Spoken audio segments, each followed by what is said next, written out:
So last weekend, my mom finally convinced my dad to fix the leaky faucet in the kitchen.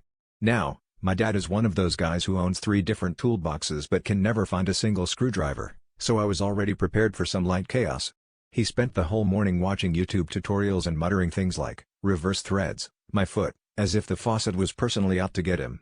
By noon, he had the faucet completely disassembled, half the kitchen floor was covered in towels, and the dog had made off with a mysterious shiny part. Things got a bit more interesting when my dad started rummaging around in the basement, looking for the main shut-off valve. I heard lots of clanking and the occasional, "Huh, that's probably not important," which is never comforting. Suddenly, the house shook with a loud metallic clang, and the sound of running water stopped. Not just in our kitchen, everywhere. The showers, the toilets, even the neighbor's sprinkler system died mid-spray, leaving a row of confused squirrels on the fence. About 5 minutes later, there was a knock on the door, and it was Mrs. Henderson from next door. She was holding a mug and said, "Do you know why there's no water? I was trying to make tea and now I'm just staring at leaves." My dad, still holding a wrench like it was a microphone and wearing a pair of goggles that made him look like a steampunk raccoon, just shrugged and said, "Well, at least the leak's fixed."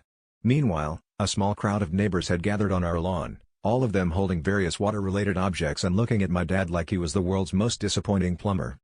After a few hours, and a visit from an increasingly annoyed city worker, our water was finally restored. My dad gave the faucet one last, triumphant twist, turned to everyone, and with absolutely zero shame said, "Guess I really made a splash in the neighborhood today."